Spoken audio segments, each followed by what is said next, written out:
Good morning. এখন বাজছে সকাল 10:30 আর আমরা আজকে বেরিয়ে পড়েছি পুরীর লোকাল সাইট সিনগুলো করতে। গত পরশু আমরা এখানে অনেক অটো এবং টোটোর সাথে কথা বলেছি। তারা কেউ 1000, কেউ 1200, কেউ 1400 এই সমস্ত বলছেন আশেপাশের, মানে এই দিক এবং এই দিক দুদিক ঘুরিয়ে দেখানোর জন্য। তো ওনাদের ফিক্সড কিছু স্পট আছে, সেগুলোই ওনারা ঘুরিয়ে দেখাবেন। তো আমি এত কনফিউশনের মধ্যে না গিয়ে সোজা ভাবলাম যে একটা বাইক বুকিং করা যাক। পুরীর রাস্তায় একটু বাইক চালাতে ভালোই লাগবে, যেরকম ভাবলাম সেই অনুযায়ী আমাদের হোটেল থেকে জাস্ট বেরিয়ে এসে গোপাল বল্লভ রোডেই NN মুখার্জি ট্যুর অ্যান্ড ট্রাভেলসের কাছ থেকে আমরা একটা বাইক নিয়ে নিলাম। এখানে বাইকের বিভিন্ন রেঞ্জ রয়েছে, যেমন 500 টাকা থেকে স্কুটি শুরু, আর একটু ওপরের 125 সিসির যে বাইকগুলো সেগুলো 600 টাকা।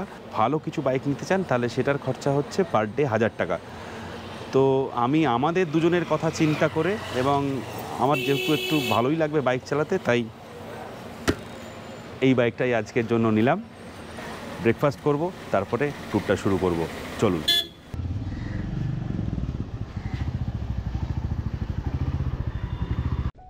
পুরীর আজকের সাইট সিইংটাকে দুভাগে ভাগ করা যায়।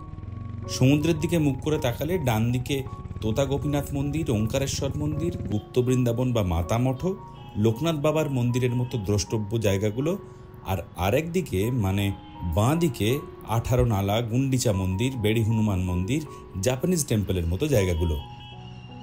যাই হোক, আমরা একে একে সব জায়গাগুলো গুগল ম্যাপে সেট করে নিয়ে প্রথমে রওনা দিলাম ডান দিকের গন্তব্যগুলোয়। প্রথমে আমাদের বাইককে খাইয়ে, পরে নিজেদের পেট্রোল ভরে নিয়ে পুরীর অলিগলিতে চলিরাম হয়ে বেরিয়ে পড়লাম। আমাদের প্রথম গন্তব্য তোতা গোপীনাথ মন্দির। এখন আমরা এসে পৌঁছে গেছি তোতা গোপীনাথ মন্দিরে। পুরীর বিচ থেকে যেদিকে পুরীর মোহনা, সেই রাস্তা ধরে এসে ডান দিকে ঢুকে এলেই কিন্তু রয়েছে এই তোতা গোপীনাথ মন্দির। তো চলুন দেখে নিই তোতা গোপীনাথ মন্দির।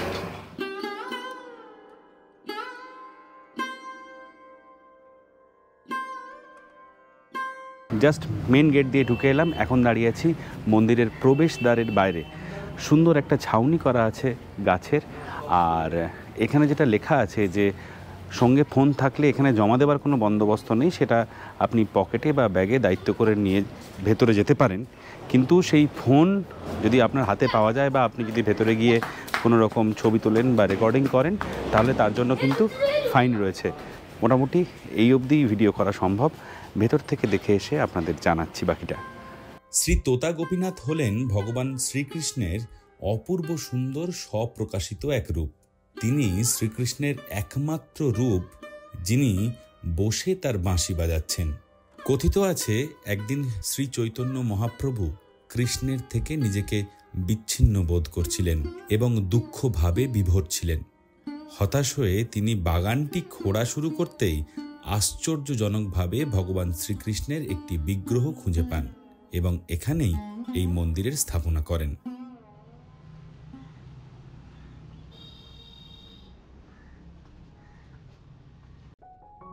কথায় আছে, it's not the destination, it is the journey. পুরীর এই দিনের জার্নিটাও খানিকটা সেরকমই। ফাঁকা সি বিচ, বিচের পাশে বসার জায়গা, ভিড়ের ঠেলা নেই। প্রতিবার আসি আর স্বর্গদ্বারের আশেপাশেই থাকি, তবে এইবার এসে লাইট হাউসের পর থেকে শুরু হওয়া পুরী যেন এক অন্য জায়গা। এই রাস্তাটা জাস্ট অপূর্ব। ঝাঁ চকচকে 4 লেনের হাইওয়ে ধরে এবার আমাদের গন্তব্য ওঙ্কারেশ্বর মন্দির। শ্রী ওঙ্কারেশ্বর মন্দির পুরী শহরের একটু আউটস্কার্টে অবস্থিত। এই মন্দিরের প্রধান দেবতা হলেন শিব। মূল মন্দিরটি মেন রোড থেকে প্রায় 100 মিটার দূরে অবস্থিত।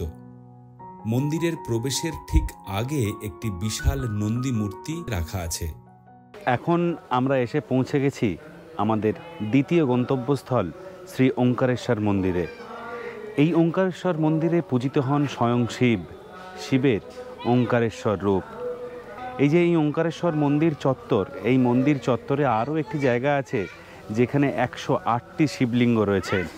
যাই হোক, এরপরে আমরা এই মন্দিরের ভেতরে ঢুকবো এবং ঢুকে দর্শন করব, আর সেই সময় আপনাদেরকে জানাবো এই মন্দিরের ইতিহাসের কথা।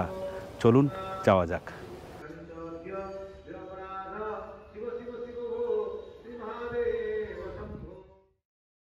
মন্দিরে প্রবেশ করলেই একেবারে সামনেই রয়েছে ভগবান মহাবিষ্ণু এবং মহালক্ষ্মী দেবীর মন্দির, রয়েছে নরসিংহ মন্দিরও।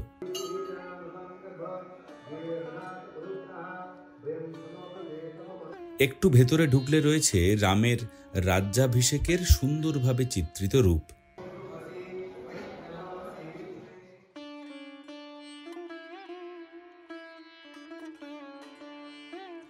এখানকার মূল আকর্ষণ হল সুন্দর সুশৃঙ্খলভাবে স্থাপনা করা 108টি জ্যোতির্লিঙ্গ।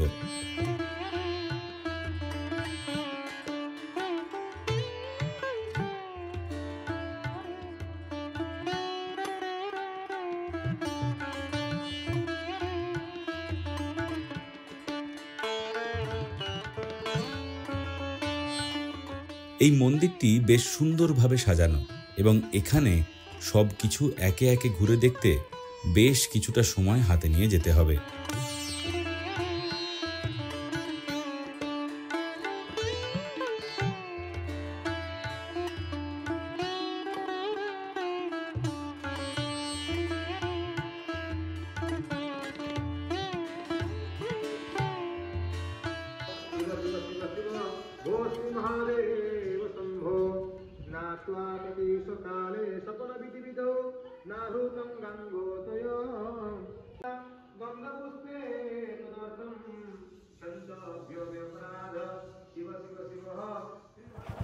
আমাদের এর পরের গন্তব্য হচ্ছে মাতামঠ বা গুপ্ত বৃন্দাবন। এই রাস্তাটা দিয়ে আরও খানিকটা, মোটামুটি মিনিট 15 লাগবে।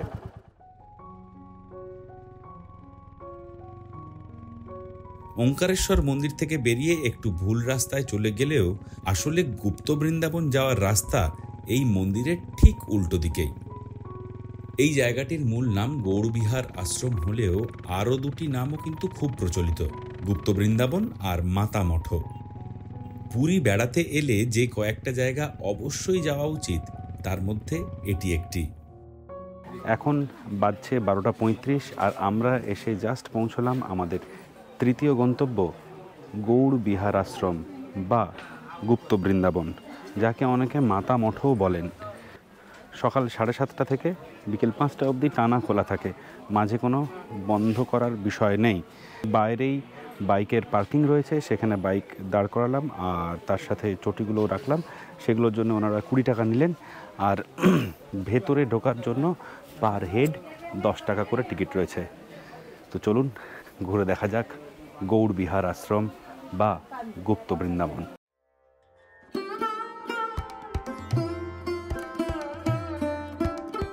এই মন্দিরটি প্রায় 150 বছরের পুরনো এবং এখানকার বিশেষত্ব হল এখানে শৈব ও বৈষ্ণব ধর্মের সমস্ত দেবদেবী রয়েছেন। রয়েছে পুরাণের বিভিন্ন কাহিনীর ওপর তৈরি করা ভাস্কর্য। গুপ্ত বৃন্দাবন খোলা থাকার সময় হল সকাল 7টা থেকে বিকেল 5টা। চলুন ভেতরটা ভালো করে ঘুরে দেখা যাক।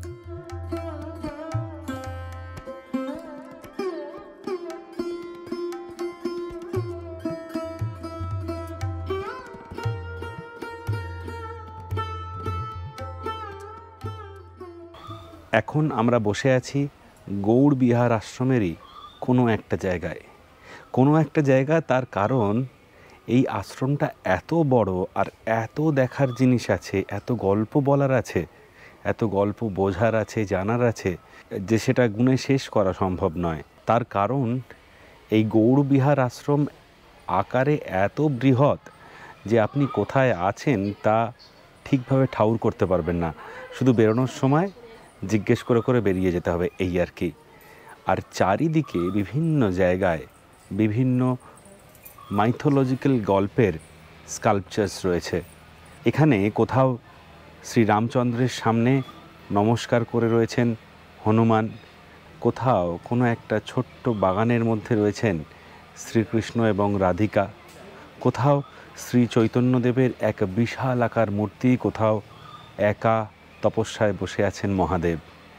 এত রকমের এই জায়গাটাতে এত গল্প রয়েছে, এত মাইথোলজিক্যাল অ্যাসপেক্টস রয়েছে যে আপনার ভালোই লাগবে ঘুরতে। এবং পুরো জিনিসটা কিন্তু খুব সুন্দর করে বানানো, ওয়েল মেনটেন্ড। আর একটা বিষয় অবশ্যই এখানে এলে আপনি বুঝতে পারবেন, সেটা হচ্ছে এই গাছের ছায়া। এই যে পুরো জায়গাটা জুড়ে আমরা ঘুরছি, একবারের জন্য কিন্তু ভয়ঙ্কর গরম লাগেনি। তার একটাই কারণ, চারপাশে প্রচুর গাছ। আপনি ওপরের দিকে তাকালে আগে গাছ, আর গাছের মধ্যে দিয়ে অল্প কিছু আকাশ দেখতে পাবেন। এই যে অনুভূতিটা, এটা কিন্তু একটা দারুণ অনুভূতি বলা যেতে পারে। তো যাই হোক, আমাদের এখানে মোটামুটি ঘোরা শেষ। এখান থেকে বেরিয়ে আমরা চলে যাব আমাদের পরবর্তী গন্তব্যে। চলুন।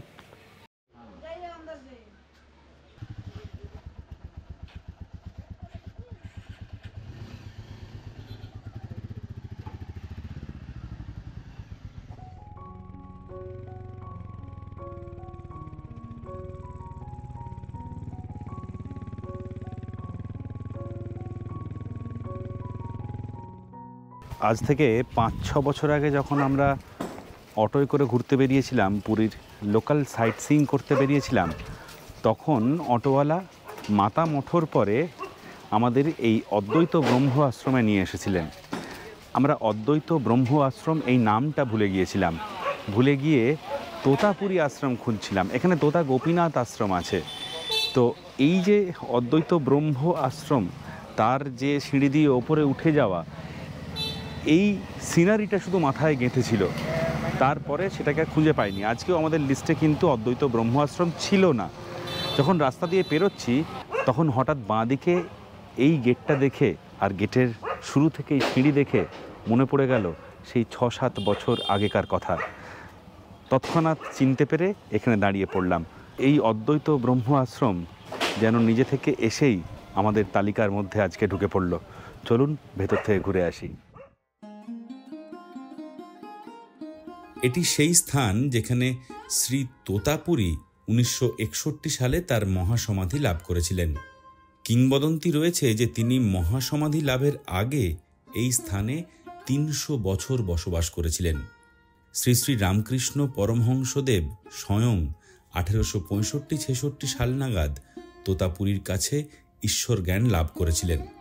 পুরী শহর থেকে দূরে নির্জন জায়গায় ছোট্ট পাহাড়ি টিলার ওপর এই আশ্রমটি তোতাপুরী মহারাজ তার মৃত্যুর আগে স্থাপনা করে গিয়েছিলেন।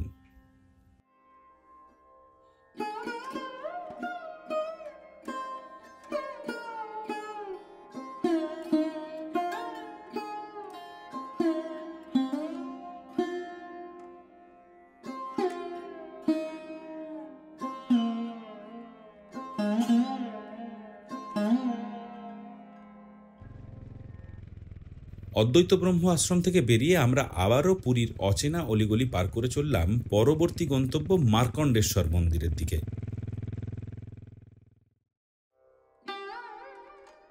ভগবান শিবের প্রতি উৎসর্গীকৃত মার্কণ্ডেশ্বর মন্দিরটি পবিত্র জগন্নাথ মন্দিরের খুব কাছেই অবস্থিত। এটিকে দেশের 52টি মার্কণ্ডেশ্বর শিব মন্দিরের একটি এবং পুরীর পঞ্চতীর্থের মধ্যে অন্যতম বলে মনে করা হয়।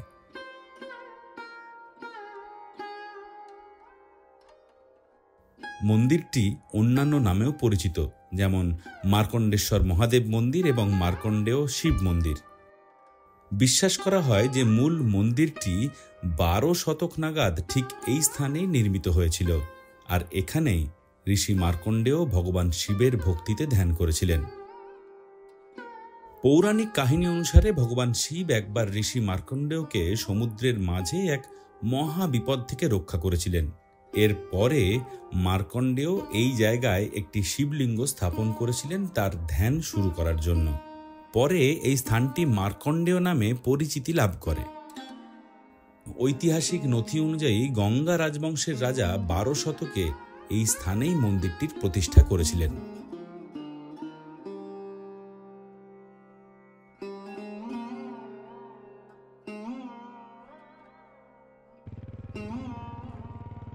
মার্কণ্ডেশ্বর মন্দির থেকে আমরা চলে গিয়েছিলাম কুলদানন্দ ব্রহ্মচারী মহারাজের আশ্রম, আর ঠিক তার উল্টো দিকে জটিয়া বাবার আশ্রমে।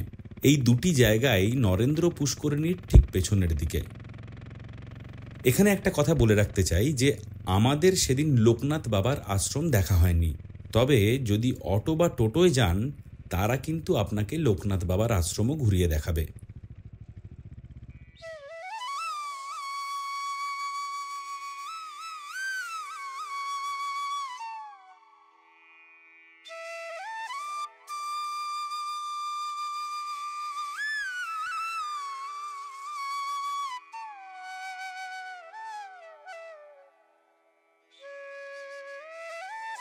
দুপুর হয়ে যাওয়ায় এই দুটি জায়গাই বন্ধ ছিল, ফলত ঢোকা সম্ভব হয়নি।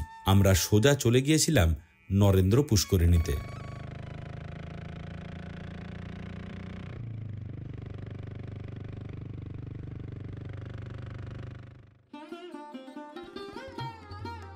জগন্নাথ মন্দির থেকে 1 কিলোমিটার এবং পুরী স্টেশন থেকে 2.5 কিলোমিটার দূরে অবস্থিত এই নরেন্দ্র ট্যাঙ্ক বা নরেন্দ্র পোখারি।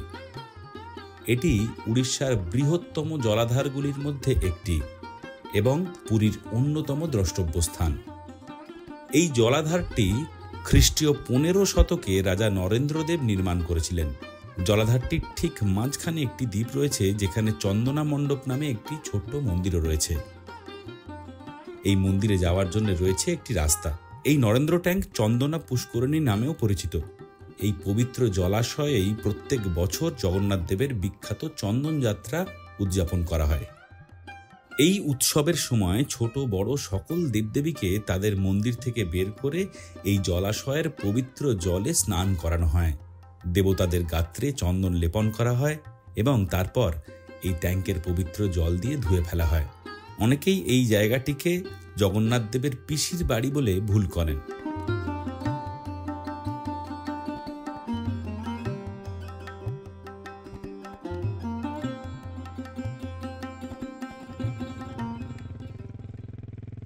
আমাদের এর পরের গন্তব্য ছিল 18 নালা।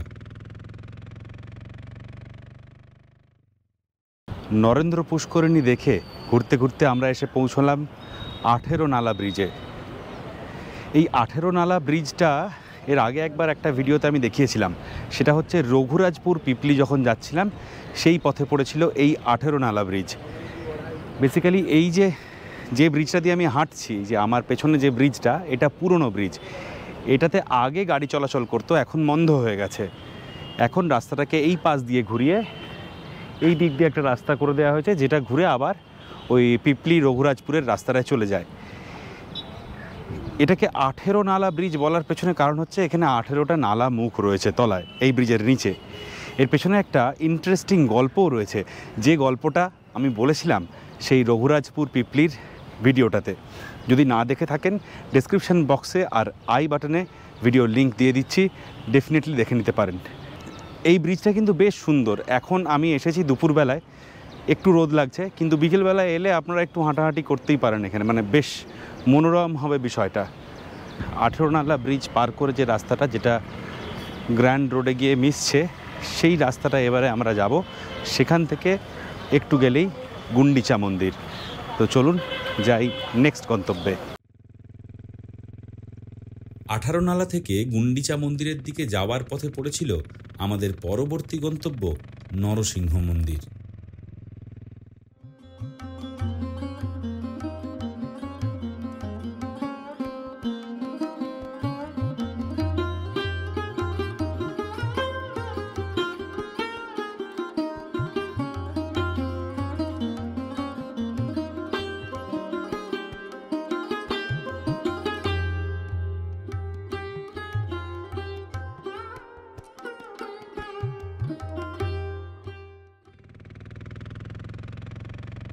এরপর একটু পথ এগোলেই গুন্ডিচা মন্দির। আমরা এখন দাঁড়িয়ে আছি শ্রী গুন্ডিচা টেম্পলের সামনে। এই মন্দির কিন্তু রথ এবং উল্টো রথের মাঝের 7 দিন ছাড়া কখনোই দর্শনার্থীদের জন্য খোলা নয়। 2015 সালে যখন আমি পুরীতে রথে এসেছিলাম, তখন এই গুন্ডিচা টেম্পলের ভেতরে ঢোকার সৌভাগ্য আমার হয়েছিল। ভেতরটা আমার ঘোরা। এই গুন্ডিচা টেম্পলে কিন্তু এখনও অনেক দর্শনার্থী আসেন, প্রতিদিনই আসেন। তাদের জন্য বাইরে অর্থ দিয়ে ভেতরে পুজো দেওয়ার বন্দোবস্ত আছে। তবে আমার ব্যক্তিগত মত অনুযায়ী আপনি সরাসরি জগন্নাথ দেবের মন্দিরে পুজো দিলে সেটাই ভালো। গুন্ডিচা টেম্পলের পাশেই কিন্তু প্রচুর হোটেল রয়েছে, যেখানে আপনি খাওয়া দাওয়া করে নিতে পারেন, আপনার লাঞ্চটা সেরে নিতে পারেন। যদিও আমরা এখন লাঞ্চ করছি না, আমরা এরপরে যাব সোনার গৌরাঙ্গ মন্দির এবং বেড়ি হনুমান মন্দির। এই দুটো জায়গা দেখার পরে আর একটা জায়গায় বাকি থাকবে, সেটা হচ্ছে বৌদ্ধ মন্দির।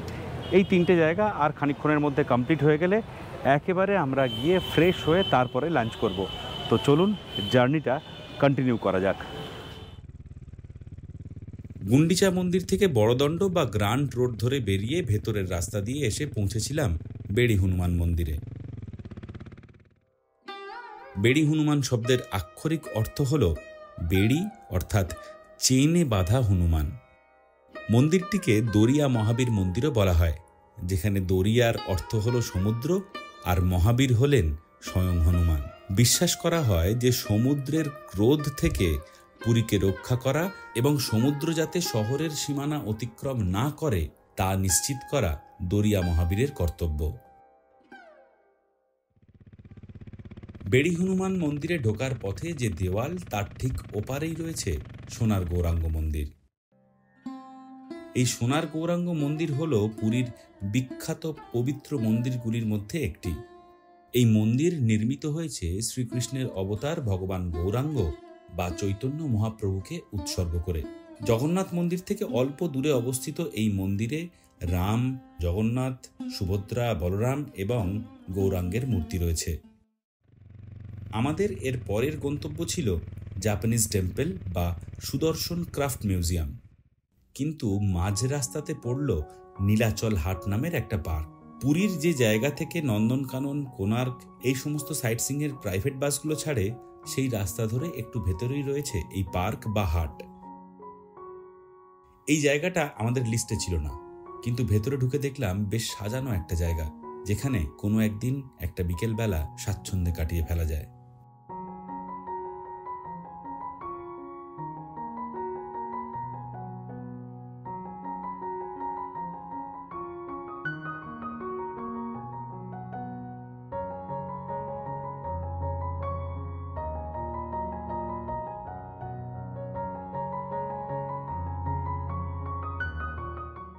আমরা এখন বসে রয়েছি পুরীর বুদ্ধিস্ট টেম্পলে। এই জায়গাটাকে অনেকে সুদর্শন ক্রাফট মিউজিয়াম বলেও জানেন। এখানে যে বুদ্ধিস্ট টেম্পলটা রয়েছে সেটা নিপ্পনজান মিয়োজির ভাবধারায় বিশ্বাস করে যারা জাপানিজ টেম্পল তৈরি করেছে, সেরকম একটা জাপানিজ বুদ্ধিস্ট টেম্পল। নিপ্পনজান মিয়োজিকে আমরা চিনি সারা বিশ্ব জুড়ে প্রচুর পিস প্যাগোডা তৈরি করার কারিগর হিসেবে। যেমনটা একটি রয়েছে ধবলগিরিতে, একটি রয়েছে দার্জিলিংয়ে। তো এই সুদর্শন ক্রাফট মিউজিয়ামের সৃষ্টিকর্তা হলেন পদ্মবিভূষণ প্রাপ্ত শিল্পী সুদর্শন সাউ। তিনি এই জায়গাটি গড়ে তুলেছেন এবং তার ব্যবসায়িক কাজে নিচের অংশটি ব্যবহার করেন। এই যে ওপরে যে বুদ্ধিস্ট মন্দিরটি রয়েছে সেটি সুদর্শন বাবুর অনুমতিতে জাপানিজ ট্রাস্টি বোর্ড তৈরি করেছেন 1977 সালে। যাই হোক, এই জায়গাটায় আপনি আসতে পারেন। নিচে একটা ছোট্ট সুভিনিয়ার শপও রয়েছে, যেখান থেকে আপনি চাইলে পাথরের এই মূর্তিগুলো কিনতে পারেন। এই ছিল আমাদের পুরী ভ্রমণের চতুর্থ দিন। এর পরের ভিডিওতে থাকছে একেবারে কাছ থেকে পুরীর মোহনা দেখা, যেখানে বঙ্গোপসাগর মিশছে ধৌদিয়া নদীর সাথে, আর তার সাথে থাকবে দারুণ একটা বাজেট ক্যাফের সন্ধান। আর যেটা প্রতিবার বলি, আবারও বলবো যে ভিডিও ভালো লাগলে লাইক শেয়ার করুন, ছোট হলেও একটা কমেন্টে আপনার মতামত জানান, আর সাবস্ক্রাইব করা না থাকলে নির্দ্বিধায় করে ফেলুন। দেখা হচ্ছে খুব তাড়াতাড়ি।